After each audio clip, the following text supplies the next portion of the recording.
Welcome to the very first episode of the Rockologists. I am one of your co-hosts, Jason Herndon, and with me is the creator of the Rockologists, Mr. Tom Shannon. How are you, Tom?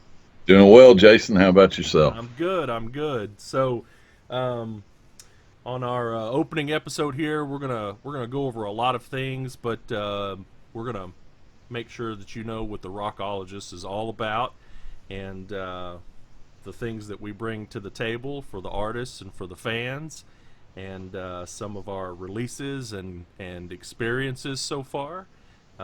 We just want to, open up and tell you what we've got planned for the future and everything. So let's just jump right in and get into talking about what the Rockologist is, Tom. So this was your baby and your dream for a long, long time. So why don't you give us a history of what the Rockologist is all about?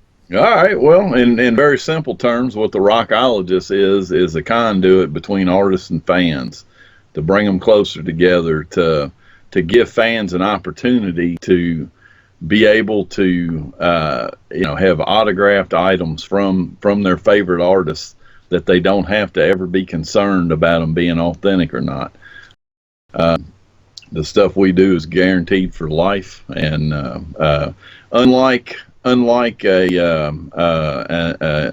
after the fact authenticator of signatures and stuff, our autographed items, and we don't just do autographed items, we do rare collectibles as well as autographed items.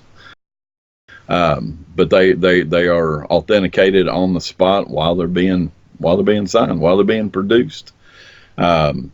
This all came out, gosh, probably 15 years ago. I had an idea because it just suddenly hit me one day. How cool would it be if I could have a drumstick that Peter Criss used in the recording of Destroyer? And how could you ever have that and be positive that that's happened? Like I've seen I've seen somebody post a guitar pick that they say Rayleigh used on the night in Lakeland, Florida when he was electrocuted. Okay, how do you prove that? Right. There's no way, It's like the old, there was an old movie years ago with Tony Danza in it. I wish I could remember the name of the movie. And he was selling slivers of Jesus's cross and Bruce's bat, and they were coming off the same desk, the slivers. So I guess the short version of that is there's a lot of con men in the world, unfortunately, way more than what you would think.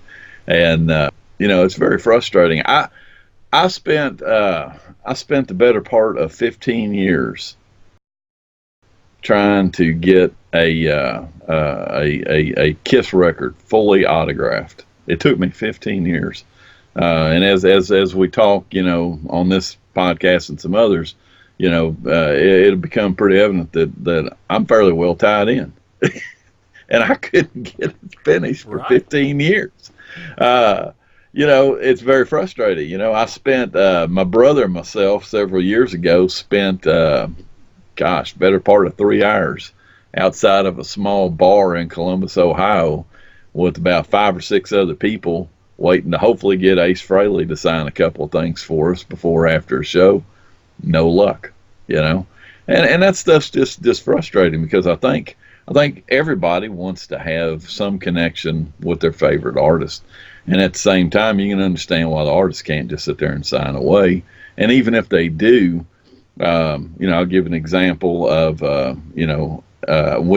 I bought an album, and we'll talk about it later because I don't want to take it out of context.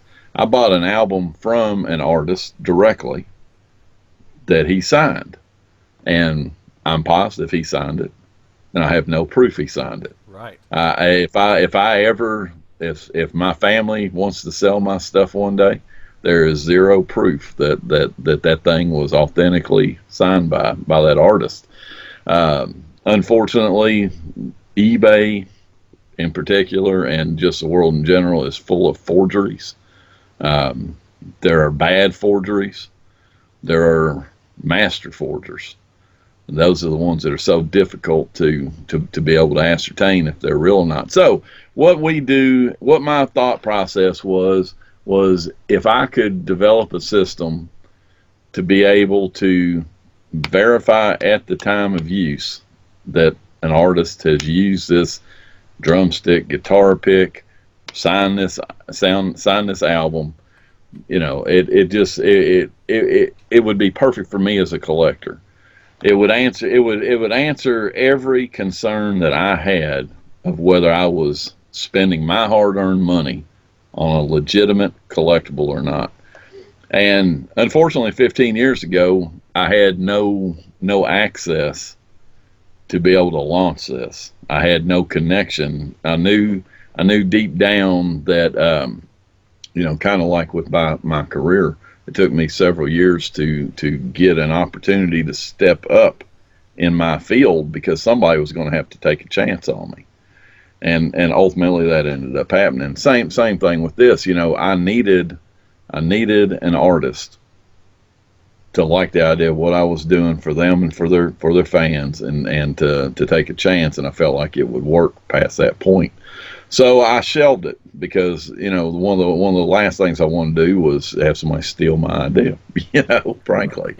And so flash forward to about, I don't know, 2.5, maybe 3 years ago now. How long have we had those Facebook Two and a groups? half years. Yeah, so it would have been 3 years since the eureka moment hit me. This has been a very slow process. It's been a very methodical process. It's I mean, like I'm really glad we didn't get frustrated with the process. So anyway, I'm laying out in the pool one day, and suddenly an idea hit me, and I'm not going to go into it too much right now, but I realized that this authentication process that I had thought of would be a perfect backdrop for this other project that I had in mind. And so I thought, well, maybe I'll try to start doing this. Now, I've been fortunate in, I've had a couple of books on Kiss memorabilia that were released a couple years ago. Goldmine Kiss Collectibles Price Guide and Warman's. You don't happen to have them, do you? There you go. Gold mine here. Yeah, so that was about 2000, I think. Or I can't even keep up the years anymore. And then Yeah. Warman's. Yeah, and so when I did the black book, the gold mine book, because that was my first project, I knew that nobody was going to buy, no publisher was going to buy it and pay me for it without having some kind of a track record. So I just started writing it, and I reached out to a few manufacturers and a few collectors to try to get some help, and nobody would help me. Nobody. I mean, like I got nothing from anybody. And now I did have a couple of close friends that provided the guitar picks and the drumsticks for the photos and the some of the rare tour books. So that was helpful. But as far as just in general, they wouldn't. When I turned around to write the second book, after I sold the first book to Krause Publications, first person that I contacted about it after I'd finished it essentially. And so when I started to write the second book, and I was asking manufacturers for samples, everybody's helping then. So got a little bit of credibility, Right. got a little bit, because the project had been completed. And so the same process with the second one, and after that I took a hiatus for a long time because I mean how many Kiss collectible books do you need to make? I mean, it'd be nice to have updates every now and then, but at a point, you gotta have a life. Right. So just kind of filtered out of things, and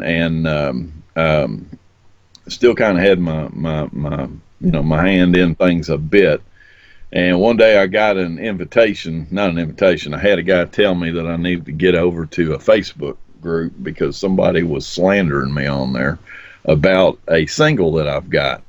I've got a pretty rare single, Kiss single that there's only a couple of known copies of, and so somebody was talking about it, and so I attempted to get on the Facebook to answer this guy. I know nothing about Facebook. Really didn't want to have anything to do with it because why? I mean, it's just just one of those things, and finally got on it, and lo and behold, here I am. I'm in this Kiss Facebook vinyl group, and I mean, I'll go ahead and mention them Sure. because there was some benefit there, but there's a lot of lessons to be learned there as Sure. well. And Jason, I'm trying to remember. This was after this was after the singles box, right? It was, wasn't it? Yes. Okay, all right. So we'll back up here in a second too. So I get on this page. It's called the Kiss Vinyl Junkies, and man, there are people on there from all over the world, and they're showing stuff that I've never seen. I mean, it's a crazy amount of Kiss vinyl, and you know, uh, a lot of good people there, and a lot of horrible people there. Agreed. And I think that's Facebook in general. And it's something that really just kind of ate at both me and Jason. Yes. I mean, I think I can speak for you on that. Yes. I mean, we're sitting there trying to share information, and people just getting abusive with us. Just unbelievable the how obnoxious some people can be behind a keyboard, and it really sucked the fun It out of did. the initial fun out of it. Um, and so, well, you go ahead and tell what happened, Jason. I had kind of tailed away Right. from contributing anymore. It just had gotten to the point that it just wasn't fun. Well, I Um, had just had, you know, a negative experience with a not even a post that I'd made, but a comment in a post. It's something simple and trivial where I believe the post was talking about the pretty hard to find Dynasty cover where you can still see some of the straight. It's not cropped properly. You can still see some of the straight jackets on the side. Um, you know, and it's hard to find. And there was a discussion going on about it, and I happened to mention in that discussion that I don't know if you guys have ever noticed, but the 8-track has that uncropped the all of the 8 tracks. It isn't rare. It has or most of the 8 tracks anyway has yeah, that not all of that has that uncropped. Well, all the ones I've ever owned. them. So The ones that have got the chin cut off, yeah. don't. So it has that uncropped photo on the side, and posted a picture of it, and I got railed, just railed for even mentioning 8 tracks on a vinyl site. And I understand we have that rule in our groups that your initial post has to be about vinyl or it needs to be vinyl related. But this was just a comment, and I thought that it kind of moved the conversation along about this particular the origin of this particular Yeah, album cover. And the admin did not see it that way, and several other people did. They were just nasty about it, yeah. and Well, and threatened. it Go ahead. I was going to say by that point I had been pretty well accosted verbally Yeah, by the admin and PMs for some just insane stuff, yeah, just insane stuff, and yeah, and yeah. There's I had also been um, the same thing had happened to me in PM from the same admin. Also publicly about I told him that I was going to get him um, proof of a skip or non-skip or something on a mm, 2014. I can't remember what it was. Maybe it was Carnival of Souls. yeah, They were saying they all skipped in one place, and I said mine didn't, and I was going to get him proof, and that didn't happen within the time frame that he thought it should happen, like a couple of days, and he publicly blasted me. Anyway, it turned into a very negative atmosphere, and I yeah, said, forget this, man. This is not the kind of group that I want to be a part of. And I said, I'm going to start my own group. And so I went over and started, a new fresh Kiss vinyl group. And I invited the very first person I invited was a friend of mine from South America, Pablo, who used to um, moderate a couple of other websites for me, and he's always been great. he's a bootleg He's a expert. He's a bootleg bootleg expert, right? expert. And that's what he used to moderate for me. I used to have run Yeah, a couple of bootleg websites, and so I asked him if he would be interested in doing that. And then the next person I invited was you. You and I believe, had met maybe at Indy a couple of years probably ago. had, probably Yeah. had, probably had. Yeah, yeah, And anyway, I knew who you were, and you were the next person I invited, along with a couple of other close friends, and we just started chatting about how can we make this group better, Yeah, different, and better, and more friendly, and opening and inviting to all the yeah, members, and that's how Kiss My Wax was born. yeah. And Well, let me jump in yeah, now because so just as some background, I mean, I've been very fortunate in my life. I had been talking to Ken Sharp back in let's see, so it would have been probably 2011, 2012.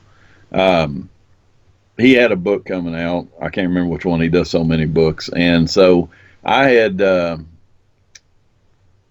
was the one about the early years. Which one is it? I'm sitting there trying to look. the one about um, Hmm. I'm looking at my books here. I can't see them from here. are you talking about Nothing to Lose? Nothing to lose. Yeah. Nothing to lose.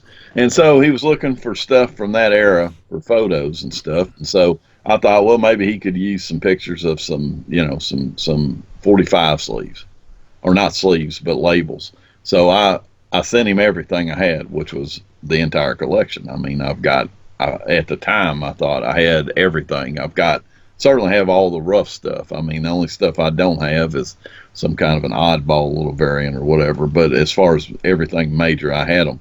And so I don't know. It must have overwhelmed him or something because uh, he was having a conversation a few months, a few weeks later with a gentleman from Universal Music.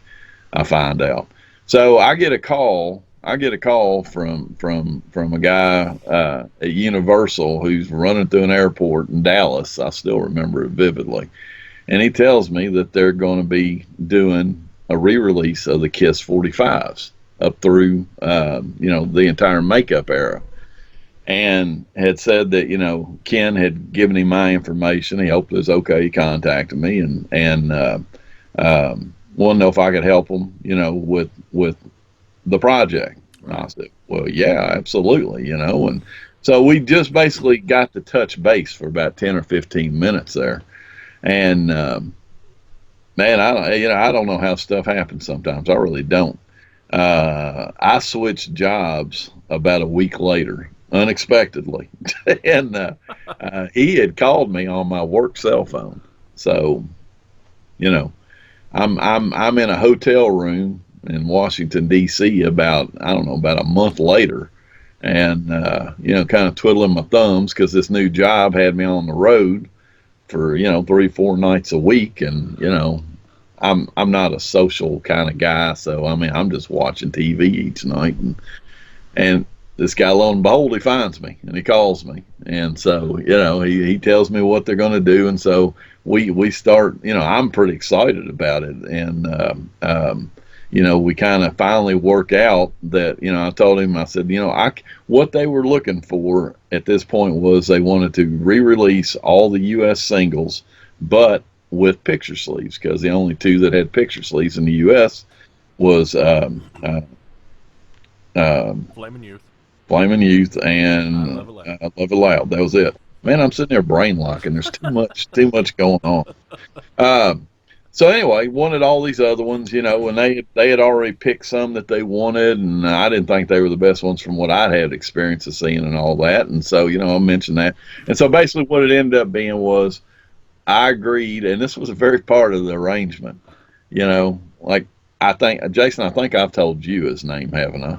Yes, I know who you're talking about. Yes, yes. You're probably one of two people I've told this Yeah. guy's name, and that's because I'm a buffer. I'm a Right. buffer for him, and so I told him I said, I'll arrange to get people to send me the scans as long as you'll send them copies of the box, and all that, and they agreed to do that, and so basically it came down to I had about a third of them. These other two guys had the entire lot that I was asking for. And so, I had them both send me full scans of both sides of the sleeves. And then I blindly picked between our three what's the best sleeve. And best condition, and so then sent those to them, and so I'm really excited. Man, I'm working on a Kiss project, and I want to get my name in it and all that, and at the time there was well, still is, a Kiss forum called Kiss Fac. Our good friend Julian Gill runs that, and so I'm on there, just on there anyway, and I'm just like this. And nobody really knows me on there. And of course, you don't have your name. Not that it would have mattered anyway. But I start kind of dropping a hint here or there without saying what's going on, because I've been told I can't say what's going on.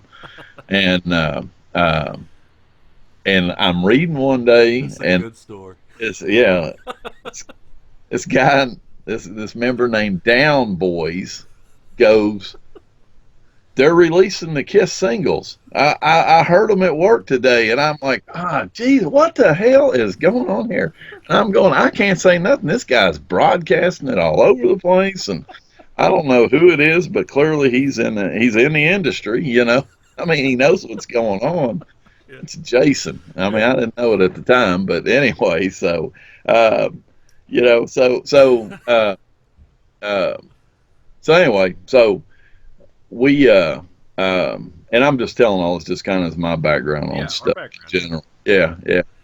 And so Jason and I actually end up locking up together again before we transitioned to the Facebook groups, when a guy named 478 476 whatever. Forgot all about that part. Yeah.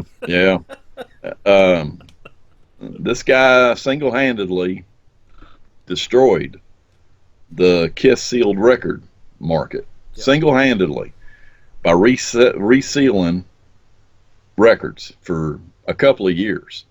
I caught him dead to rights. Actually, I didn't catch him. Another guy did. That it's too long a story to get into. But a guy sent me several auction results where Gore had bought on his wife's account, like an excellent condition LP somewhere. In the one instance that I did bother to document, because once I got you with one, I don't need to document anymore. Right. You're a thief one time, you're a thief. And so he had purchased a copy of the first LP from Japan.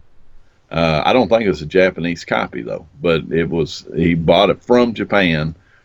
There were high def pictures on the auction, and you could make out there were 5 or 6 distinct blemishes on the back jacket. And within a week, he had that thing, which is not unheard of. I mean, we order stuff from Japan, I've got get it stuff in 3 2 days. days. Yeah. Yeah, it's nuts. And he had it sealed and sold within a week, and you could make out the blemishes on it, and you could make out the fake seal on it. So anyway, Jason got involved in that as well. There's a long thread on Kiss Fac about it. It's epic. The guy ultimately ended up threatening both of us, as well as another gentleman, and we'll just leave that whole episode there. But anyway, so shoot forward to the moment that Jason contacts me, because he's decided he's wanting to start this new Kiss Vinyl Facebook group. Right. And so I told Jason that I was definitely interested in it, but there was a hang up, and we needed to talk about it, because at that point I'd already come up with the concept of what I wanted to do with the Rockologists, including that it's going to have multiple Facebook groups. It's going. I mean, we're going to have a main Facebook group, which we already have now. Correct. The Rockologists on Facebook. But what we envision to have as a group, and this is unheard of, it's unheard of, was to have I hate to use safe space, because that's got a lot of bad connotations, but basically a place where a collector can come and share their information, share their joy in what they're collecting, and not have to be subjected to anybody ridiculing them. Yep. I mean, it's amazing. And it's not just in the collector's world, it's just in general on Facebook, period. Some people just think they need to be the snark police. You know, some people think that they need to dictate where you spend your money. You know, they have no idea what you do on a charitable front. They have no idea what you do as far as who you support. They have no idea if you even have to work for a living. And yet they just want to basically make things bad. And so I told Jason, I said, you're gonna have to understand that the day's gonna come that I'm gonna leave this, but I'm probably gonna have a Kiss Rockologist group because it just makes no sense to not do it. And so we both agreed that that was okay. Yep. And so then we set about thinking about, well, how can we keep this straight? And so first we had rules, now we have policies because rules don't go too well on people. And basically our policies, somebody's welcome to read them. They're at the top of every group that we have. It's just common sense stuff. It's basically don't be a jackass to people. It doesn't say that, but that's what it is. Yeah. On our Rockologist group, because we don't facilitate sales Right. in the Rockologist group, but we do at Kiss My Wax. We facilitate sales and trades and all that. Right. You've got to set up policies for that stuff. Otherwise, we had like here, I don't know, talk about some of them, Jason, and then I'll talk about a couple of the odd ones and where they came from. What you mean? Talk about some of the policies? Yeah, like just Well, we've like the got sales policy. What's yeah, a couple we've got things that are in there? Just we don't allow people to. I mean, there's a lot of simple things like we don't allow people to post links to live auctions because we think you should do that legwork yourself and and I may be watching that and I'm auction ready to bid. correct. And we've got other things, policies in place that do our best to protect both the buyer and the seller. We don't allow people to do PayPal or force people to do PayPal friends and family. If you want to pay that way, that's at your own risk. But you can't force a buyer to pay that way because there's no protection Yeah. to the buyer if you somehow rip them off or something happens in transit or something like that. Um, you got to make a post if you want to sell something. You got to make a post that has a legitimate price that you will accept for that record. And if you guys want to talk in PM about doing something lower, that's great. But if you want to put up a white double platinum, like it's sitting behind Tom right now, which is a very rare expensive record, you can't say, you know, uh, your best Make an offer, offer. make an Yeah. offer. You got to put a legitimate price that you will accept. And then it goes from there. The person, someone's interested, they say, sold or I'm interested, and we facilitate the sales that way. And we're And trying you not have to to waste you have to sell worldwide you have to sell worldwide. because we have worldwide members. The reason why we don't allow that make an offer thing is because it just turns into a giant time waster because Absolutely. you've probably got a price in your mind that you want to get and people are making offers left and right, and then finally you decide you don't want to sell the record, and then you've just wasted everybody's time, and it's just Yep. frustrating and everybody gets upset. So we just try to streamline that process. Yeah. Work. There's the occasional odd policy that's come in, and I'll take credit for probably All right. 99% of them. Yeah. And again, there's not very many policies, but one of the policies is you can't make an offer to buy something inside somebody's post that Right. is not a sales post. And that came about because of one individual who was just incessant, just constantly sell that to me, sell that to me, sell that to me, Every sell post. that to me, every single post. Yeah. And we had to stop it. And and that particular person brings up another point.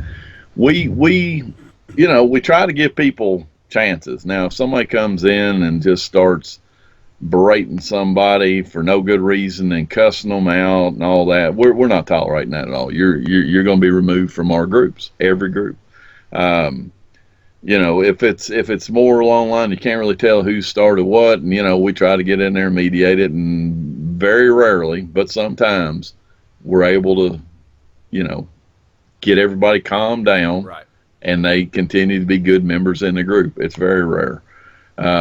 People want to argue the policies up in the policy posts, and that's about a 90% removal from the group Yeah. rate right there, Yeah. because it's unbelievable. It's unbelievable. The Hills people will fight that last battle on. But we do that because while there's a handful of people that just hate my guts uh, for removing them from the group, I got thousands of people that thank me for it. Yep.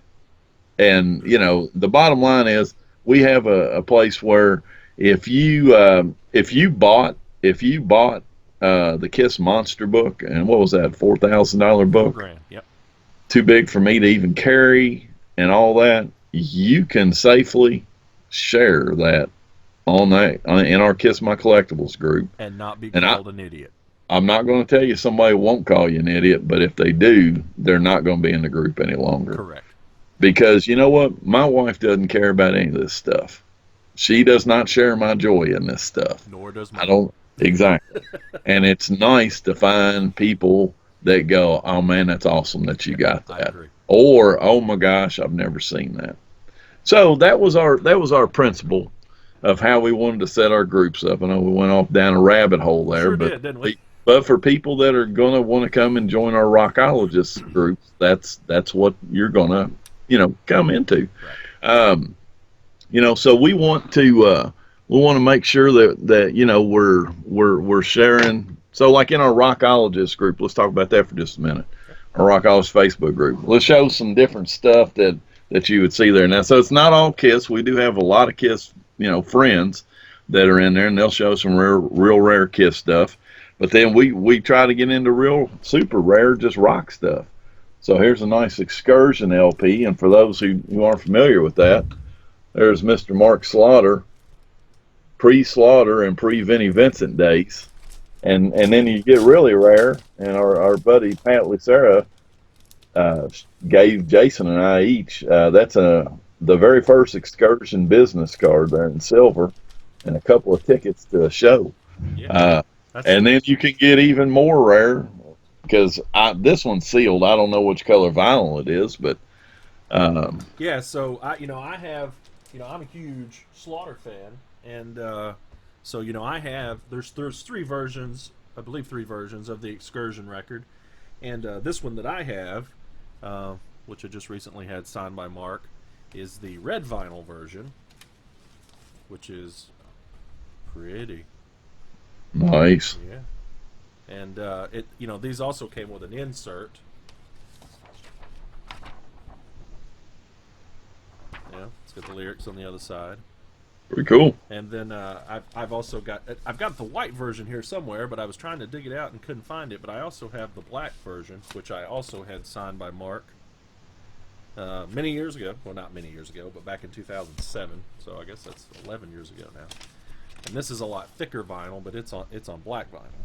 Mm. And there is a white vinyl version of this as well. So these are hard to find. They were pressed in very, very, very low numbers, and you'll pay a decent amount of money to get a copy.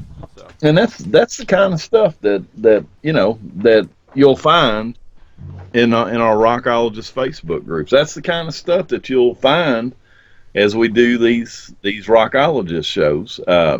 We've had Mark Slaughter on a one of our previous podcasts that we used to do, Kiss My Collectibles. Jason still does those, and we just recently recorded a Rockologist episode with Bobby Rock, and we'll have a lot more people on there. We'll have guests on here that have got super rare poster collections, super rare reel to reel collections, just all this different kind of stuff. Stuff that you don't normally get to have an opportunity to see. But we're not just going to be rock, although for the most part we are. I mean, you never can tell. We may get into rare collectibles like this. That's something you don't see every day. Backstreet Boys pyro. So anyway, I don't know. I don't think we could do a whole show on Backstreet Boys pyro, but anyway, No, probably not. yeah. So that's what we're about. I think in essence that's what we're about, right, Yeah, Jason? sure. And just so people know, there is an overall rockologist, but within the rockologist, there's a couple of silos. We've got a publishing division, and I'll show you some books here in a minute with that. And we've got our, for lack of a better term, our Rockologist authenticated version. And there are three of us involved in that. Myself, Jason. Jason is he's in charge of artist relations and operations, and then Joe Lalich, who is our creative guru. I mean, just crazy talented guy, and he is also, as well as being in charge of that, he's also in charge of our artist relations. Um, we have several things that we've done. Again, we started to ramp up. The whole process of this came up, and like I say, I spoke with Jason about it before we started the Facebook groups, and where it really started to ramp up a bit, and we've been very methodical about this. It was slow baby steps on purpose at first, because just knew there were going to be a ton of lessons to be learned, and lessons that you'd rather learn with a handful of a release rather than 1,000 of something. Right. I mean, if you're going to make a mistake, make it so you can recover from it. And I think it's held up well for us. The first project that the Rockologist did was with our friend Bruce Kulick, and again, as I said earlier, it was a matter of how do you get an opportunity to convince somebody that you can do a project for them. That was always my problem 15 years ago. So Bruce, who was the guitar player, lead guitarist for Kiss for many, many years throughout the non-makeup years, and has been with Grand Funk for a long time, since about 96, right, or 97. Long time, yeah. Yeah, and just what a great guy, and a very respected person in the music community. Well, we crossed paths with the repressings of the Kiss LP catalog after the success of the Kiss the Singles box. Universal came back about 6 months later and contacted me and said that they were going to actually, the way they started was it was going to be, they were just going to release, they were going to press every LP that Kiss had ever done with a couple more, and it was going to be in a big Anvil box set. It was ended up being Kisteria, and which seemed insane to me that they were just going to jump straight in with that. But they did change their mind and decided to release the albums before that. And so the reason why they had me involved, they started rebuilding the catalog with the Goldmine Kiss Collectibles price guide, because it had all the original labels in there and all that. So they were trying to capture everything authentic. And then, I got involved with it as far as, sending in a lot of different promotional stuff and posters and stuff that they were thinking about, putting in with the releases. Ultimately, it ended up being all of the posters that were in the Kisteria roll, tube, came from my collection. So worked on that for quite a while, and it wasn't really sequential order, but anyway, time came to do something with Carnival of Souls. And of course, Carnival Souls had never had an LP release, so there wasn't a model to go off of. It wasn't highly promoted, so there weren't a lot of promotional materials. And one of the issues with it was, there were several issues, but one of the issues was there was no big poster or anything of the cover to scan and then shrink down. I mean, you can shrink stuff down fine and it'll look great, but you can't increase the size because Can't it take just that CD pixelates. cover and Yeah, make it a vinyl not cover. not Yeah. possible to do it. And It's and so possible, it doesn't look good. yeah, yeah. And then the other part of that equation was, what it had never been released on vinyl, so it's an open ball game. What are you going to put in there? Are you going to put a picture sleeve in there? I mean, they were very extremely true to the original releases. Like with the solo albums, they had the exact poster in there. Although I think it looks better. They had the posters in there. They had the custom inner sleeves in there. Just everything but a merchandise sheet. So they couldn't find at that point. They couldn't find anything to do the cover with, and so I went on to Kiss Fac and just broadcast it out. And and again, this was before our Kiss My Wax, or we would have done it there. I'm pretty sure It was. I broadcast something at Junkies as well. Oh.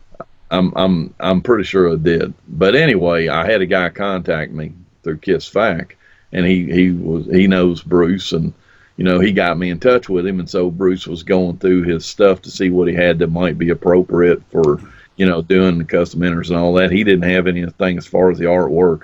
We were chasing down lithographs, and it wasn't the right picture, and I honestly don't know where they ended up sourcing it from. I do know that they did not blow up the CD cover like a lot of people want to say they did. If you hold the CD cover for Carnival Souls up next to the LP cover, yeah, it doesn't look great, but the CD cover didn't look great. That was the way it was designed. It was that grunge period and all that. So anyway, and ultimately they ended up deciding just to go, well, because if we're going to be really true to this, there wouldn't, if it had been released on vinyl, there would not have been any inserts or anything else. So ended up just going into the, what are you pulling at your, Speaking of Carnival Souls, did I show you I got that? no. I mean, that's the cling, right? Yeah, it's the cling. Yeah. That is about the only thing ever produced. That's it. Yeah. There was a poster, and again, Julian Gill, our friend over at Kiss Fac, remembered having given some away, but he couldn't remember who he gave them to, so we didn't get access to that. Maybe that's what they found. I don't know. But anyway, bottom line is that's where Bruce and I got kind of connected on that. And I got to be honest, I cannot remember what the connection was that made me end up deciding we had a close enough relationship that I could ask him about doing this first project. I really can't. I don't know. I don't know. But anyway, I approached Bruce, and he had self-pressed his BK3 album. Well, had we already started Wax by then? Yeah. Yeah. Bruce had become a member of Wax and was kind of, involved. Well, I invited him in. Right, you invited him, and Yeah. and he was. So I mean, I would have had to have had a little bit closer relationship. Yeah, I guess so. Invited him in. I just don't remember. That's the bottom line. Yeah. I don't know. Maybe I took a big old leap and just made the call. But anyway, he had self-pressed several hundred copies of his BK3 CD as an LP, and so I approached him and I asked him, and I can't, and I'm not going to get into the details, but basically my concept for the artist is I want to create a nice revenue stream for you, right. and in doing so, provide a inlet for your fans to get something and know that it's the real deal. And so but I knew that I couldn't just like purchase his albums and have him sign them and just sell them like that, because he was doing that. Right. And so knew that there had to be something different done, something special. And so what I ended up deciding to do, and this one's not exactly right because this one's inscribed to me. Went ahead and with Bruce, designed an Obi. I did this myself. I'm kind of ham-handed, so nobody can blame Joe Lalich for this. Joe had by that point Joe had designed my logo, the Rockologist logo, right? And that's where we first met, because I put out a thing on our page asking for people who might be able to help me design a logo for a project, and this was the project. And so Joe is the person that designed this logo. Yep. And you see that little drum symbol on it. I wanted a symbol so that I could just have that as well as the thing. And Joe Lalich hates that, so we don't use that anymore.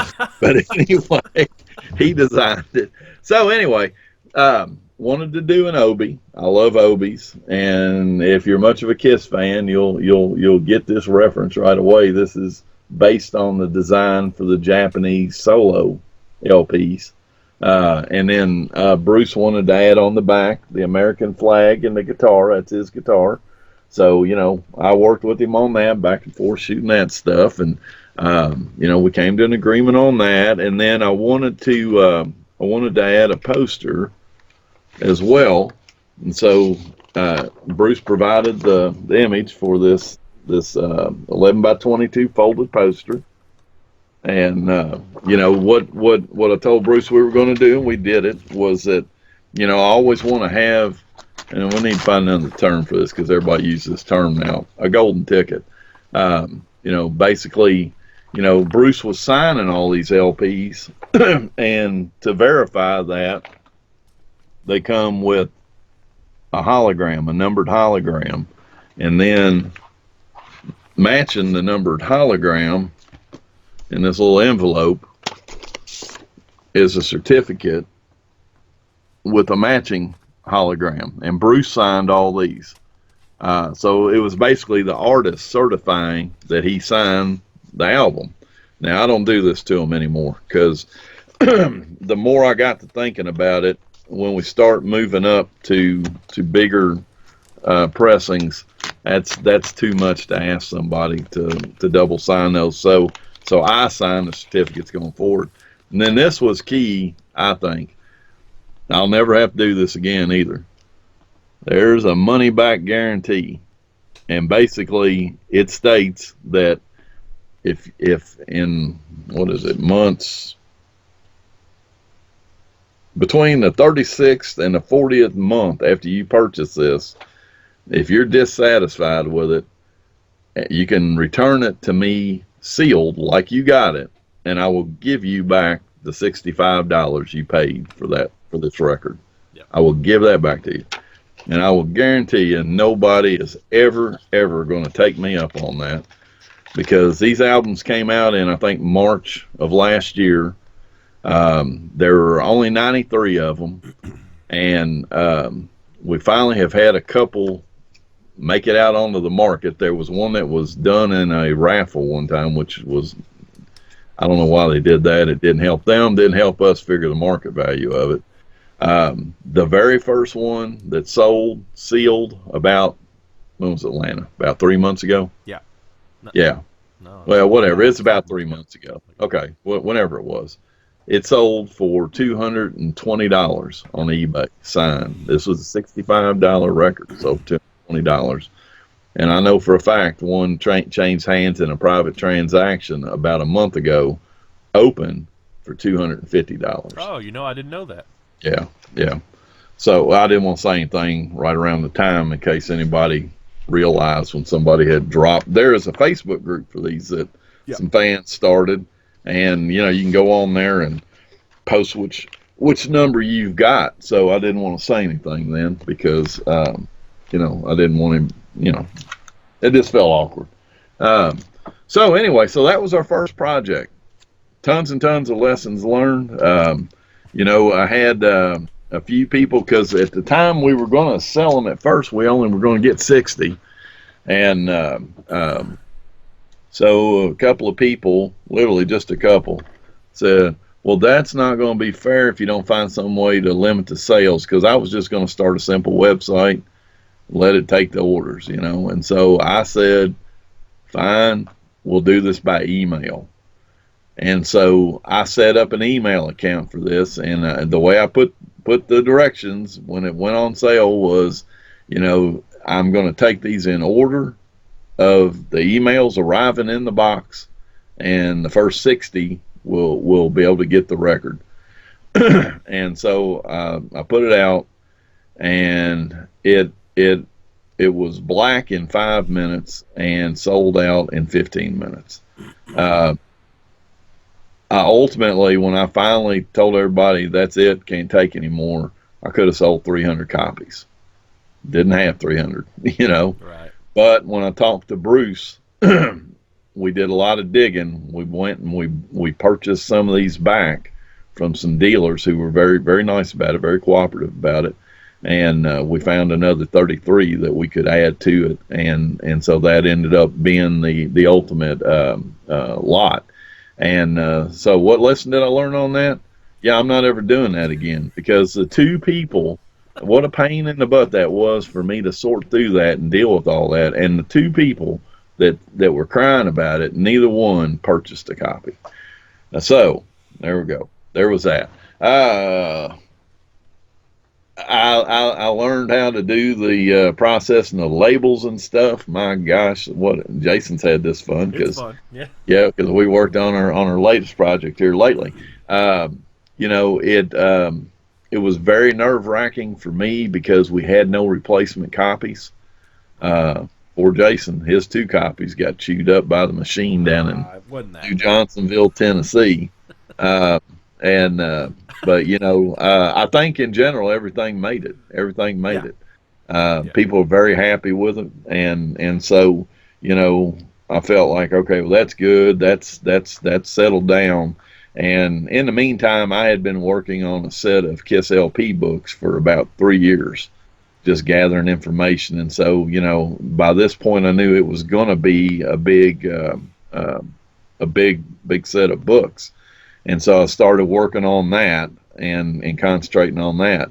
And that's where Joe Lollich came back in to the scene for me, because you know I made an announcement on one of the podcasts in about I don't know May or June that well I'm ready to start laying the book out now, so I'm going to learn the software because I decided I'm going to self-publish these books. I mean, why would I take it to a publisher? You know, number one, it's hard to get a publisher to do them now, and I knew that there was no way that a publisher was going to agree to do anything that big. It Right. just wasn't going to happen, even with my track record.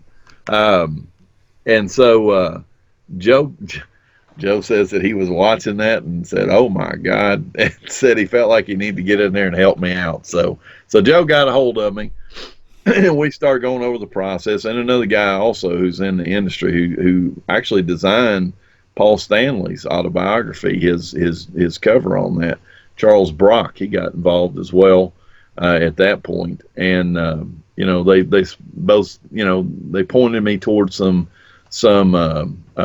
books to learn the program, and I started doing that so I get the basic idea. And then Charles laid out some templates for me to start dropping stuff into, which was really helpful. And then Joe came into the picture really big at that point and started assisting me with, you know, explaining to me what I needed to do with my photos and stuff. There was a ton of extra work, and I'm not going to bog down in this too deep with this, but basically I had spent all these years getting these large scans of labels, you know, for one example, and jackets. Well, I had to photograph the jackets, uh, but I had these massive scans of labels, and when we went to place them into the book, they looked really small because these labels, what I understand Photoshop really well, but not necessarily this InDesign program. And so in Photoshop, these labels were a separate layer from their white background. Well, in InDesign, they aren't.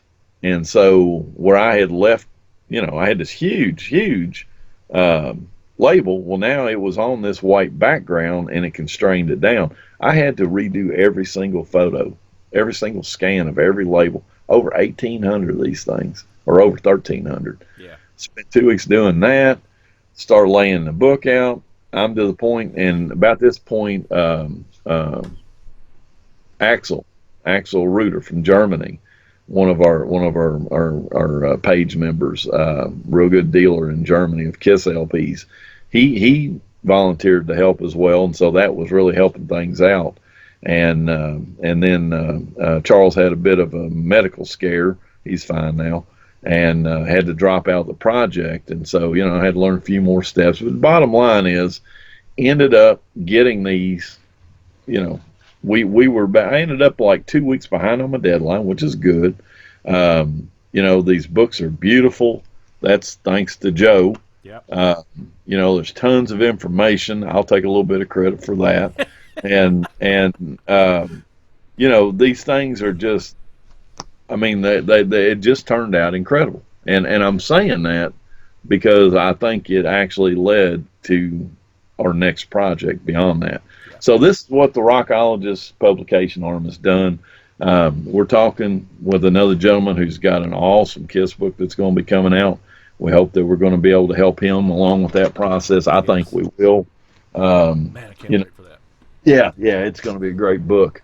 But we're not going to just do KISS books. But that's what, and Joe and I have got, we got to start squeezing some time because we have got a killer KISS book in mind to do that everybody is waiting for. They don't know it, but they're waiting Oh for it. yeah, But they'll want them. Multiple yeah, copies. yeah, yeah. So that's coming down the road. So during this time frame, about the time that, well, it must have been right. It was around December. you know, what's the next step? What's the next step? What's the next album? I mean, because I really enjoyed doing the BK3, and now what in the world's going to be the next thing? And then Jason, I'll let you jump in this point because you and I were talking about that stuff, and you mentioned something. The only thing I don't even exactly remember the whole story. I happen to know personally, have met personally, and have worked with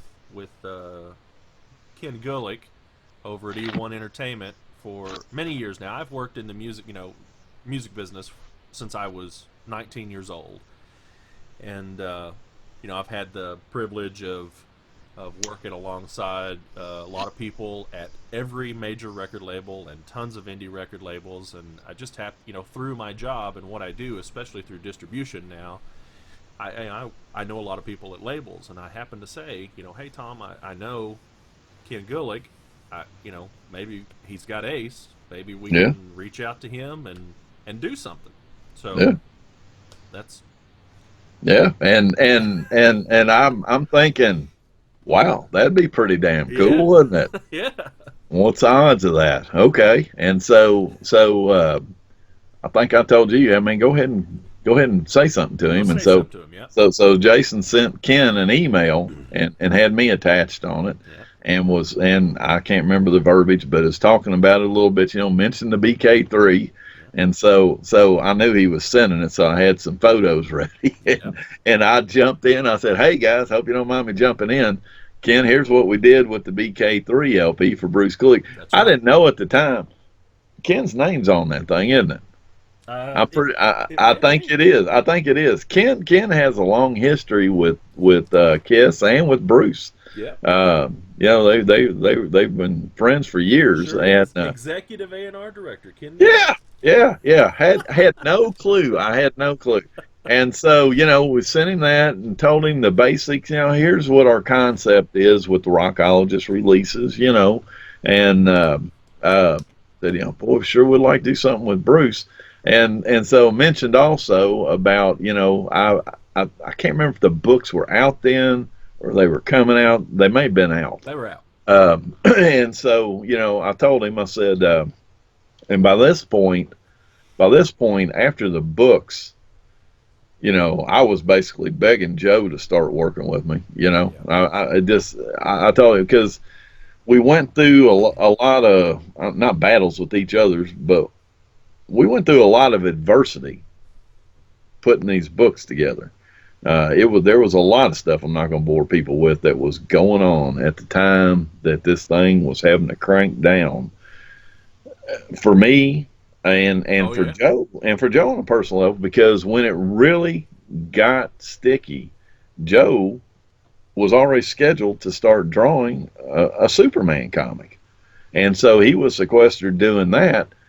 I was in another place, and and and not a and good one either. not a good one. Not a good one. Yeah, Well, the place was great. It was Aruba physically, yeah. but I'm working, getting up at 4 in the morning and working on this thing, and yet by the time I get out of there a week later, and at whatever point Joe's finished with his Superman, we're ready to go to press. Right. And so, it's I got to see the way Joe operated and what his. Not everybody can hit a deadline. Not everybody can hit a deadline. I can hit a deadline. Joe can hit a deadline, and there's a lot of importance to that. And there's a whole bunch of importance to that to somebody like Ken Gulick, Right. because we can sit there and tell him all day, hey man, this is what we want to do, and we're going to do this, and and here's how we're going to finance this, and the bottom line is, if you don't have a track record, you don't have a track record. So we were able to show him the records, and then right around Christmas, I reached out to Ken and I asked him. I said, "Hey, would you?" Because I knew he was a Kiss guy at that point, and I said, "Would you mind if I sent you a set of the books that we did?" I said, "I think you'll get an idea of the level of professionalism that Jason and Joe and myself are going to bring to a project." And I really was trying to introduce him to Joe at that point, Right. because I had made sure that Ken understood I did the stuff on the BK3. I'm proud of what I did, but it's amateurish looking compared to what Joe does. I mean, I'm okay with it. I think it looks fine, I do too. and but it would have looked better if Joe had done it. And so he said, "Yeah," and I sent him the books, and I swear, I think that was the final nail Oh, in I'm it, sure it was. because the next thing we know, Ken saying, "Yeah, man, we'll give you an ace record," and we were really, I think we were wanting Space Invader, weren't we? We did not want.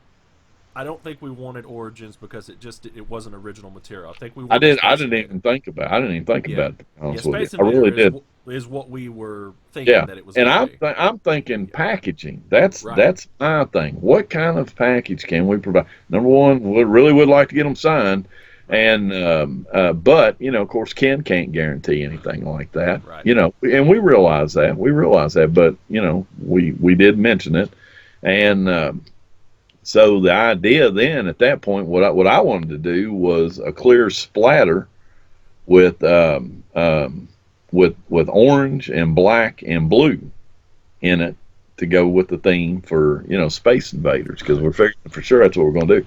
Well, then he says, well, we're getting ready to do a picture disc on that. So, we knew that kind of killed that out, Right. and not that we couldn't approach it again down the road. That's one thing about people that buy our projects and about our projects is it doesn't steal anything from, like, if we were to do a and it's getting ready to happen, but we can't really talk about the project. We're going to be doing a Rockologist release at the same time as a initial commercial release, Right. and we will not steal. Well, I don't know if we won't steal one sale from them, but they won't steal a single sale from us, Right. because ours is unique, ours is different, ours is added value. Right. But anyway, so we're wondering, what we're going to be able to do and all that, and so then Ken tells us, want you to do Origins, and like we're super happy, Yeah. because it's like, wow, is this going to happen? Right. And yeah, yeah, and we're confident now. We're confident because this model has already worked, and you only get one chance to position your company. You only get one chance, and so one of the things, and I think there's some people not happy about this, but there's going to be 250 people super happy that we made this decision. Oh yeah. I asked Ken, could we please just do 500? And I wanted to just do 500 and do 250 of them as a standard and 250 of them as a deluxe version with Ace signing them. And we didn't have it for sure that we were going to be able to get them signed at that point. And so the default would be that we're just doing the standard release, which we were okay with that. And I feel like it would have been very successful. But we purposefully didn't want to meet the demand that we anticipated would be there for this. Now we're not going to do that very often. That's not going to happen very often. But we're creating authentic collectibles, and we're not calling it a collectible, because the first thing that to determine something's not collectible is if it says collectible on it. Right. But we understand the market and stuff, and so we felt like, this is not too much of a risk for us to take. We should be able to sell them, and then hopefully there'll be a secondary market, and it'll be valuable, and if that's the case, not that we're going to be able to benefit from that from a direct sale, Right. but it helps our brand as we move forward. It helps establish us, and so Ken very, very, very nicely agreed to do it because that upsets economies of scale and stuff. It costs probably as much to print 500 jackets as it does 2,000. Right. I mean, it's just the way it is. Same thing with the pressings, but he agreed to do it. He set us up with the initial contact with ACE's management about doing a signing, and we were focused on hopefully doing the signing in Indianapolis at the KISS Expo that was coming up. We were about 8 or 10 weeks out at that point, which is tight because it's getting better now, but the pressing plants are so overbooked that you can't get something turned around in 8 weeks hardly. Right. And originally we were going to do a splatter design, and I'm not sure what the time frame had to do with it, but they told us that they didn't think they could get that done in time for Indianapolis. And so they told us that they would give us a starburst instead, which I never heard of that. Never heard of a starburst. And that thing is cool as hell. It's beautiful. It is. It's stunning. It's stunning. We'll show them here in a minute. Yeah, we'll go and yeah. And so now we're excited. So now we got to put them on pre-sale. And so, we start pimping everything out and promoting it and, teasing it and, had to tease it for a while longer than I wanted to because I'm waiting for word from ACE's management that they will sign. Right. And so we finally crossed that off the list, and that's when we make the announcement. And so we target for that coming Saturday at 5:30. I'm going to tell you probably every sale we ever do will be at 5:30 Eastern on a Saturday. And the reason for that is almost everybody around the world is awake and off work, potentially. That's why that time frame was picked. That's why it'll always be that. May not be convenient for everybody, but yeah, and looking at it's like almost time to go to bed in Australia. It's I think, and but everywhere that we sell, that's where it's where it worked the best. So me and Joe and Jason decide that we're going to. Oh, and by the way, I should have mentioned, the early ads for it, Joe had mocked that up completely. Joe asked to go with a different border. He asked to go with a different label. Yep. He designed the OB, and everybody agreed to all of it. So, we're super excited. So the three of us sit down on Skype because, some lessons learned. We still have some stuff we have to learn with our website. We weren't able to limit sales, and we knew that people would try to buy too many of them, and that's not right. So, we made very clear announcements that wasn't going to be allowed, and that if you did purchase, you could come back into the queue after you purchased one of each, up to one of each, but you couldn't purchase 6 Right. of the exclusive, which somebody did twice. And anyway, so we're all three on the computer because my job is to cancel the sales where somebody has ordered too many. I can't remember what you guys were doing, but we're all working. We're sitting there with our jaws open. Yeah. Well, we're sitting there and 5:30 hits. And again, we're looking at each other on Skype, and we've all got the the website or the PayPal page up, and we're like, well, nobody's buying anything. What's going on?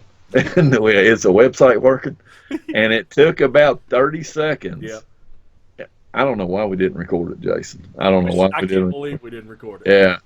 All of a sudden, the computer started going bing, bing, bing, bing, bing, bing, bing, bing, bing, bing, bing, bing, bing, bing. The emails on my phone was Yeah. wing, wing, wing, Yep. wing. It's like, Yep. oh shit. Yep. Yep. Yep. For 4.5 minutes, Yeah. we were selling, counting the standard. We were selling 4 records a second, Yeah. and it sold out.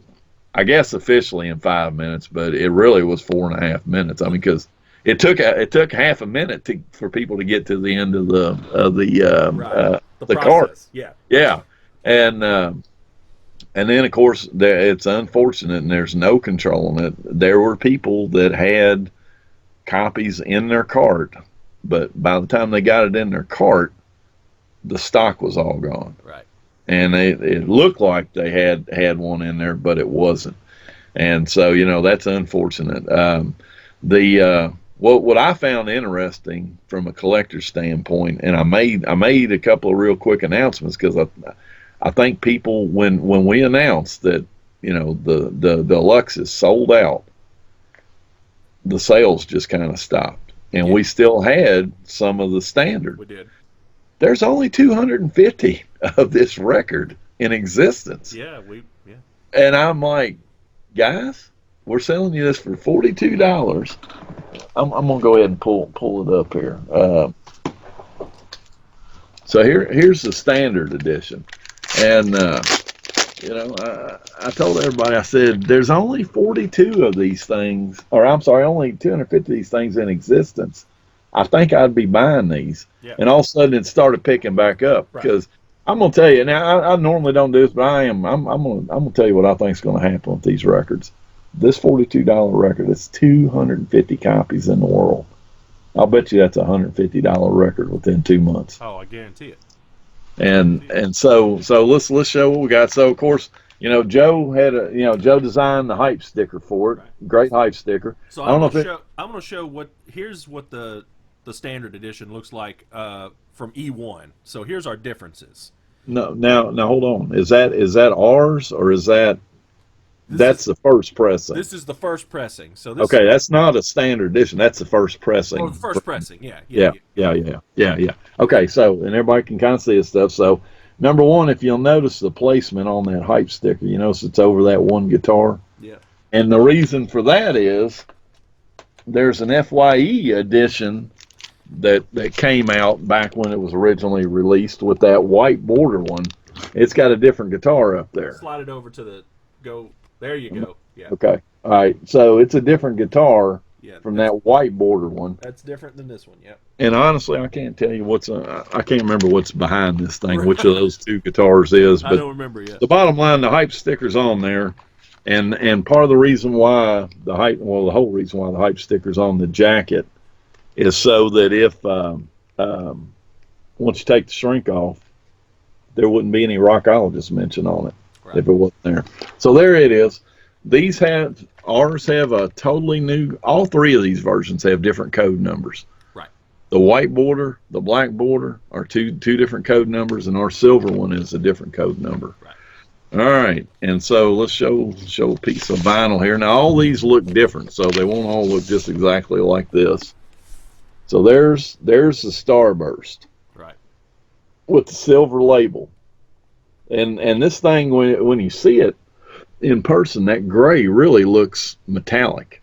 I mean, it's stunning, like Jason's saying. It really is. And the first pressing of this, has more of a baby bluish color, and the label is like white and green, and this our labels are silver. But now is that the FYE one, or is that the? No, this is the whiteboard. That's their original one. That's okay, their original one. Yeah. All right, and then if you look over my shoulder back there, a little bit of a glare on it, I think that's the insert poster for our copy of this. Joe, let's see, who is the photographer? It's Jay Gilbert. Yeah. This is an outtake from the Fire and Water video shoot. Yeah. And completely unreleased photo. Yes, never been released anywhere. And then Joe, did his magic to it and made it all silver, black and white. Yeah. So that's the standard package, and so that's what we sold for $42. And then we've got the deluxe, 250 of these. Yeah, baby. Got the Obi that Joe designed, and then this is what it comes like. So yours is a sealed package, right, Mine Jason? is a sealed package. Yeah, I yeah, yeah. can't. I can't take So anything out. here's what the sealed package is. So we've got the numbered hologram on the album. We've got the matching certificate, which unfortunately Tom is signing these now because I'm not going to ask Ace Frehley to sign 250 more certificates. Oh Um, no. and Tom is no longer doing his book autograph. You're getting my damn signature. That's I'm not about to sit there and print all that out. Yeah. Um, so that's the only differences in the packages. Now you'll notice we've got this seal on this. These are resealable sleeves, but it's sealed down with that, and they're like that because Obies do not like shrink wrap. When Right. you put shrink wrap on an Obie, it just wrinkles it right up. Right. So we wanted to have something that looked nice and yet at the same time maintain the integrity of the seal. You will not get that off without dinging it up so nobody can open it and do anything weird with it. You won't be able to sell one on the secondary market that doesn't have that as well. Yeah. Uh, what else about that, Jason? What else? Oh, 10% of these. Oh yeah. So Forgot about that. 25 of these have got signed posters in them, and the posters got you won't be able to see it from here, but it's on mine. Mine's actually a flat one, but they have a hologram number on it and come with a certificate. When you pull out, you'll know real quick. You only have to see your poster. When you pull the poster out of the jacket, if you've got the signed copy, the certificate's going to fall out of your poster. Right. I personally inserted all those randomly. So that's our package. Uh, we met as planned up in Indianapolis to have the signing done, and I was working with multiple people. Keith LaRue, we were talking because Keith and Steve Sterwalt are the guys that put on from Kiss Army Warehouse are the guys that put on the Kiss Expo every year in Indianapolis, and this year's just incredible with the number of guests. And, they had Ace there, they had Lita Ford there, they had Mark Slaughter, had our friend Bobby Rock, they had Robert Fleischman. Who am I forgetting, man? They had Anton Anton Fick. Fig, Had a uh, reunion of Comet, the entire Fraley's Fraley's Comet Comet. original. Yeah. Yeah, yeah, So yeah. Todd and Four John. buffet Yeah. and just incredible.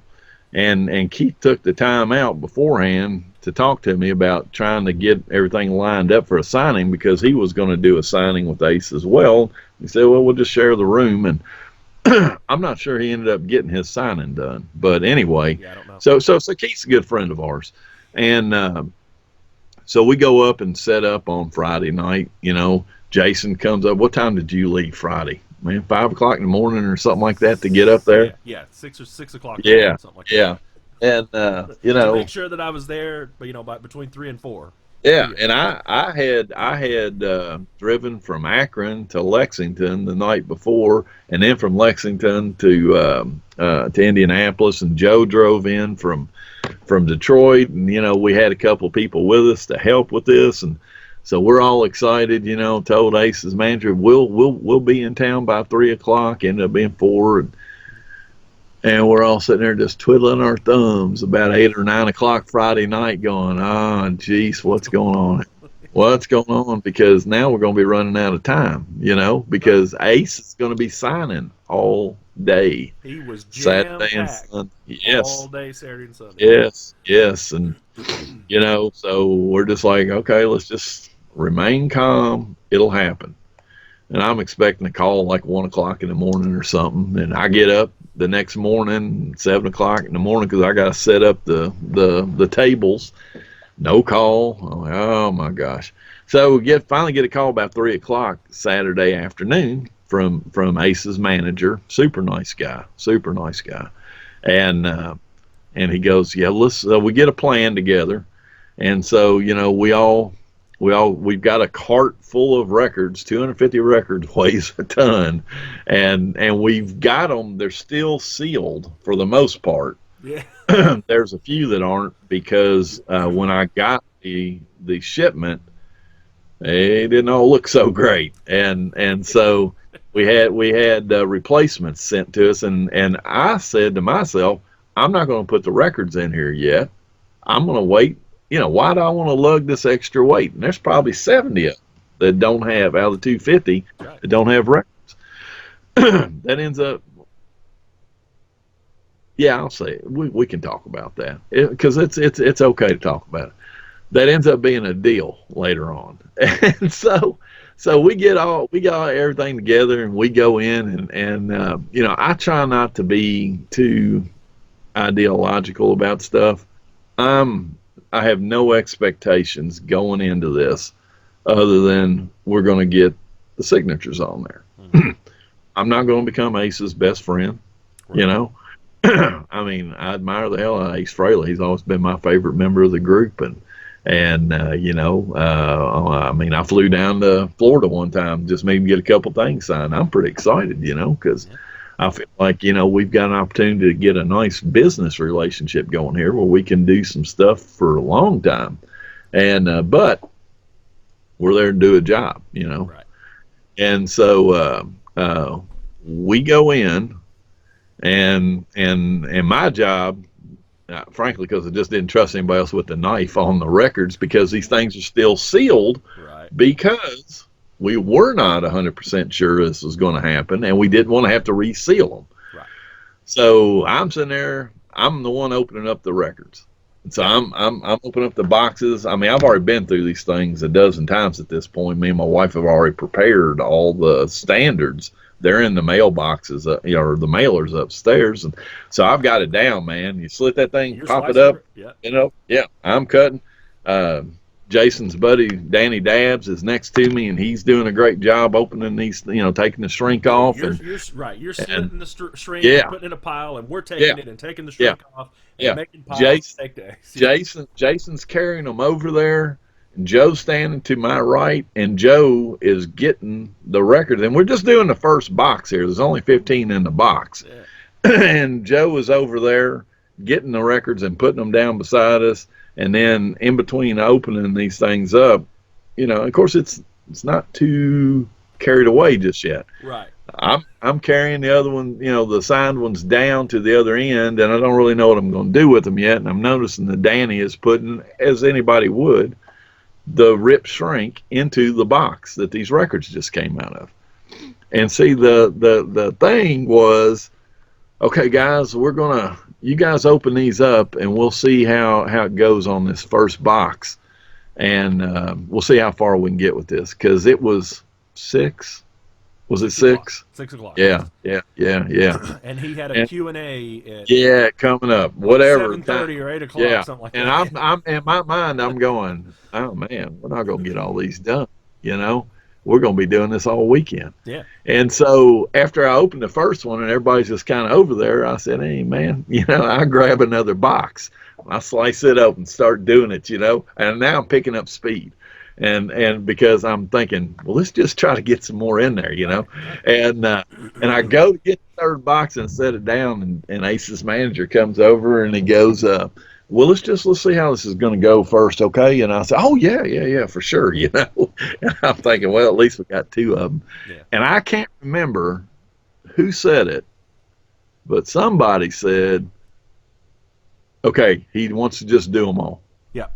Oh man, and so we're getting after it now. So I'm sitting there open because I'm trying to get ahead, so they can get them over there. And Joe's handing these to me, and I realized real quick I've got to put these records back in the damn box, Right. okay? And so I grab this handful of shrink that's in this one box, and I throw it on the ground. And I told Danny, I said we can't put it in the box. I got to have the box. Just throw it in the pile over here. And so I threw it like about 3 or 4 feet away. You got any idea how big of a pile, a slippery pile, 250 records of shrink is? I promise you, you don't have an idea. No, you You don't. wouldn't You do imagine that it. not. So we know next time we do one of these, we've got to have a trash bin in We there do have to have a trash can. because, and I already knew because I deal around, construction and all this kind of stuff, and I know slippery, I know this is going to be slippery, and so I'm being real careful. And Joe damn near broke his neck Yep. once. And he goes, hey man, watch out, that's slippery. Yeah, it is. And so we're getting after this thing, and keep putting them over there, and we have from day one. The deal is we want 300 autographs, and we're going to pay this. Right. And it was 300 because we got 250 records or jackets. We've got 25 posters that need to be inserted. We've got 3 flat posters because I want one. We've had a winner of a contest, of a Twitter contest, win one, and I promised the photographer that I would send him one. Right. So we've got those. There was another item that I'm not going to get into there's 12 of those that was for the record company. And then that left 4 items each for me, Jason, and Joe. Right. And I've got my 4 items. Although I think I ended up just doing 3, and so we're that's what the deal is. Right. And so we get about an hour into it, and I am completely okay with this. I think we are all completely okay with this. This is our first time in front of Ace Frehley. He does not know us from the man in the moon. And I've talked to his manager several times, but this is the first time together. But he understands what we're doing, and understands where we're coming from and what we're trying to do with Ace as we move forward. And so I hear Ace for the first time speak up, and it's something along the lines of, I thought I was only signing 300. Right. Yeah. And I'm like, what the hell? And I look over, and thank God, I didn't even know he was in there. Keith LaRue is sitting there, handed the records to Ace to sign. Right. I was putting the stacks beside Keith, and Keith was putting them in the right direction and putting them in I'm an hour into this and did not know that Keith was sitting there. That's funny. And so Keith starts going, and if anybody knows Keith LaRue, I've never seen the guy with anything but a smile on his face. What a nice guy. And of course Ace knows him well, and trusts him and all that. And he goes, "Oh, Ace, these guys aren't going to do you like that. They're good guys." And the manager starts saying that too, and I'm like, God, and so then we're back in it, and about 3 or 4 minutes later, well, how many of these are they putting in each of these boxes? That's Ace again. And I said 15, because I know I've done these things way too many times, getting these other ones prepped. I said, and I forget the number now, I think it was 16.66 boxes is what it is. And then he goes, he holds one of them up. He goes, some of these don't have any records in them. You can put more than 15 in one of these without these records in them. You can get 25 records in these boxes. And I'm thinking I am going to have to say something here. I'm keeping my mouth shut because I'm just trying to get this stuff done. And I'm completely okay that he's questioning us. I am. I'm 100% okay with it. But I thought he was going to ask somebody, let me see how many of these I can get in a box, because I was going to say no, because you're going to bust the spines up on these. Yeah. Yes, you can get probably 25 or 30 in there and push the top down, but that's not what's happening. And over here on this end, I'm putting 15 in each of these boxes. And right before that conversation came up, like I say, I'm putting them in the boxes, 15. Right. 5 down one way, 5 the other, 5 the other. So that they're like putting binders together. If you don't do that, they'll cockeye on you. Yeah. And right before that, I'm going over there, and Danny is putting some records in the boxes, and I'm going, God, I hope this is the first one he ever put one in, because he put too many in the box. Right. And I know that we still only have 250 albums there. I know that, but I really thought, and we did open one of the boxes and do a quality check, and there was 15 in there. I was perfectly ready and prepared to have to open every damn one of those boxes and count them. But everything went fine after that. Ace was a trooper. Man was just, the whole time he's talking about that stuff, he's still signing these autographs. They are perfect. Stopped. They are perfect, man. And, yeah, and Keith's over there. No, these are good guys, and his manager's explaining. No, no, no, Ace. These guys are good guys.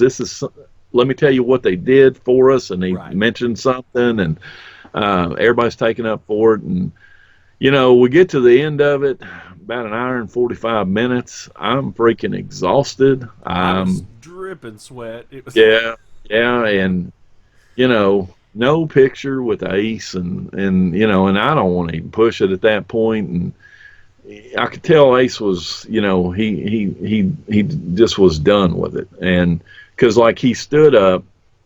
I mean, I pride myself on reading body language. He stood up, turned his back to us, and walked over against the wall. And I thought, no, you know what?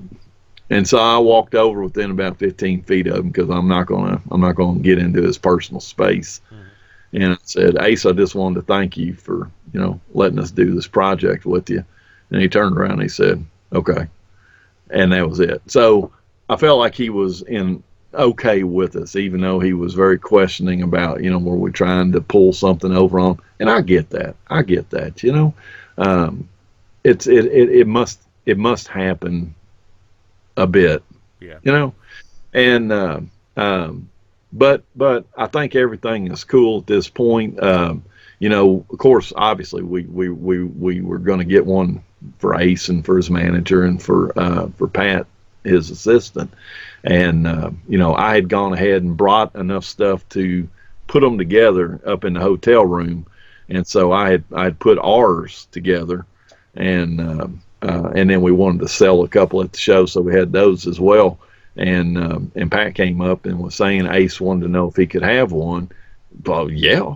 And so we went ahead and grabbed one of ours each, and we gave him the Pat because I told Pat we'd give him one and his manager and Ace, and so Pat went with that. And I talked to Pat a few days later, and I said, well, I hope Ace was okay with it, that he liked it and everything. He said, oh yeah, he liked it a lot. So in fact, he took his managers and gave it to Rachel. So, but no, he said that he liked the way it looked, and appreciated it and all that. So, it's one of those things where, man, if you'd gone in there with the impression that I'm just going to sit down next to Ace and we're going to chit chat for an hour while he's yeah, Ace, and you really influenced me on this, and Yeah. gosh, I really love that, and that ain't happening. That That ain't wasn't happening. that. But No. but it all worked well. He did a hell of a job signing those things for everybody. His Yeah. manager was super super accommodating for us, and We got some good and photos, action we did. photos. Yeah. We did. Yeah, yeah, Yeah. yeah. And again, can't thank Keith enough for being there Yeah. at the moment he was there because he Keith was was there a the whole major time. diffuser and Yes, yes, yes. helper. Yeah. Yeah. I mean, because he's got credibility with him. So Right. anyway, So now we we got the we records ready. yeah, yeah, We got yeah, some and labels printed out, or yeah, half the labels printed out, and yeah. we're ready to start assembling and for shipping. By the. Well, well, and yeah, well, I mean, yeah, the assembly for the most part is finished. I took all the records, all the deluxes with me. I work in Akron, live in Lexington, go back and forth on the weekends, and so yeah, I had all that in my truck and transported up there. Been about sick and tired looking at these records, No but kidding. but they are great. It's not like the book where I almost physically got sick of it, but they're turning out great. They'll be hitting the now they won't all get out on the 31st, but certainly the majority of them are going to get out on the 31st. It's just going to take us a couple of days to get everything transported to the FedEx and to the post office. So they're coming. Another project completed.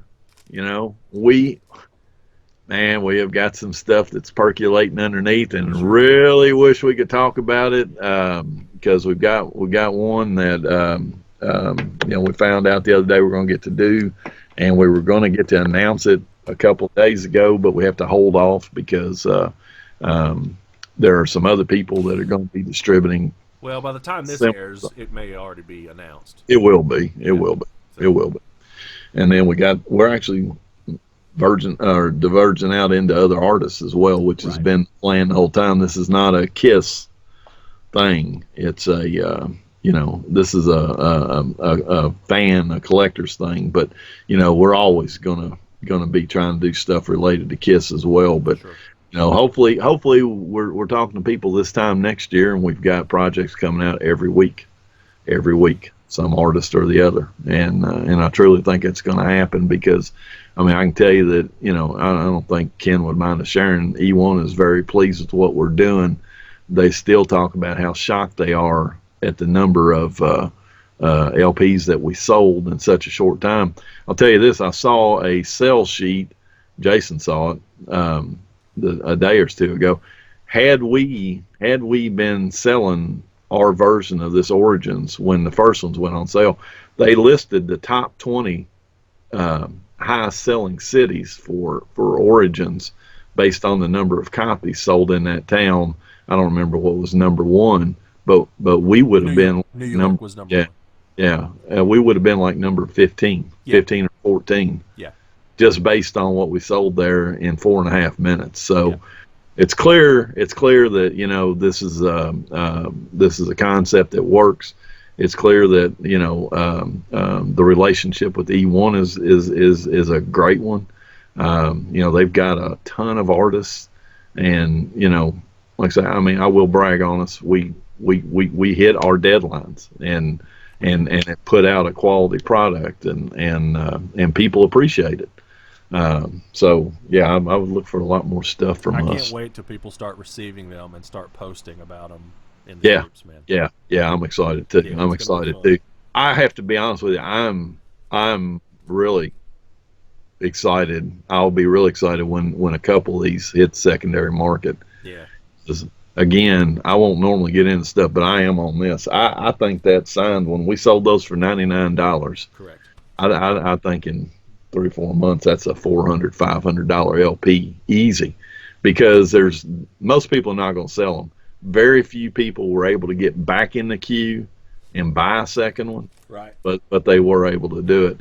And I just want everybody to know as well too. We will never profit from something like that.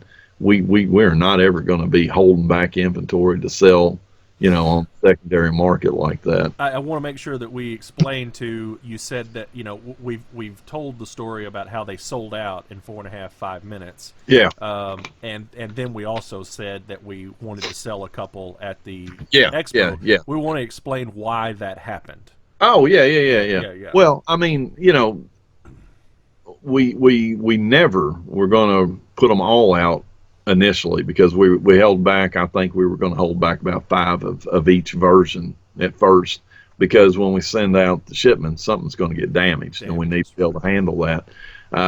We also held back. We knew we wanted to sell 2 or 3 at the show if we had them ready then. So Right. we held that back, and then there will be another. And please do not PM me and ask me. We will get the information out. I'm Yeah. not going to tell you in a PM, but because there were people that bought more than they were supposed to, and we want as many people to get this as we can, we canceled sales, and it's not a significant number, No. but there will be some more that, and I don't know when. We'll do it when we decide that all the shipments are out and everybody that's got one and paid for it is going to be able to have a nice copy, and then we will put the other ones for sale again, but they'll go up for the same price. I don't Right. care what to sell them for on eBay at that point. We'll sell them for the same price we Right. did. Um, so yeah, don't get in too big a hurry to sell your copy on eBay. I would hold off a little bit. Yeah. But anyway, so that's that. Is that enough an explanation there, Jason? Yeah. Yeah. Yeah. I just wanted to make Yeah, sure yeah. somebody wouldn't like. I thought that sold out, and Oh, it companies were did. It selling did. the. I mean, somebody can try to, they can try to rationalize all they want that it didn't. I'm convinced if we had another 200, they'd have been gone in that time Oh, frame. easy. Yeah. I mean, just the number of people that told us they had them in their basket and weren't able to get to the Right. to the end of it. Yeah, we won't do that small of a pressing again. Won't have to. Right. All right. I think that's the entire story of the Rockologists. I think it is. I think it went a lot longer than what we thought it I was. think it Um, did. Yeah. yeah. Yeah, yeah, But very in depth, and we like Tom said, we definitely have a lot of things in the pipeline that we're just chomping at the bit to get moving on yeah. and get announced, and it's And as far as these Rockologist shows, um, if you have some interesting collection, I mean, like we would love to talk to somebody that's got a huge Beatles collection of vinyl, or somebody that's got a large collection of various concert posters. yeah, That's the kind of stuff that we want to bring here. Yeah, we'll bring some Kiss people in here every now yeah. and then Let's do it. We'll because bring some that's what people we on. do. But we want to see some variated stuff. Right. Yeah, We should that'll also work. mention that we have coming up for sale. We have Bobby Rock's book. That's right. That's right. We have Bobby's book coming up.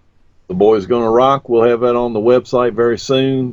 Bobby has signed copies for us, and they'll come with the numbered hologram on the book, probably on the page where he signed it, and also with a certificate for that. Um, I'm not sure of the price. I think they're going to be $25, but don't Somewhere hold in me to there. that. Yeah. Yeah, it won't be much more than that. Yeah. Probably won't be more than that. So yeah, yeah, yeah.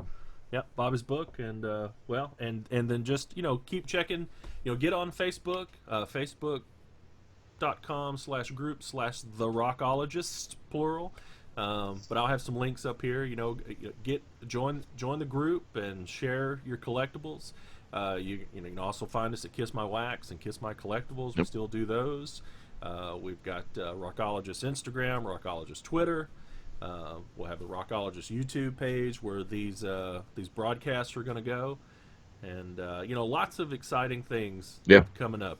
So but I think that about covers it, right? I think so. I think so. All right. Well, Thanks for everybody's patience. yeah. Thanks for the patience. Tune in to the next episode where Tom and I speak at length with Bobby Rock, Yeah. and it's good episode. We've already Yeah. filmed it. It's a good Yeah. episode. Yeah. He Some great in insight. fact, even said it was one of the most in-depth interviews he's ever done. So, Bobby was very open and talks about not just Vinnie Vincent Invasion, but his beginnings and Nelson and his all sorts of stuff that he's Elita Ford, everything he's been involved with. So, Yeah. Yeah. Yeah. Very, very, very. He opened up wide. He's a yeah, good opened guy. up wide. So, all right. Well, if that's it for Tom Shannon and myself, we'll see you on the next one.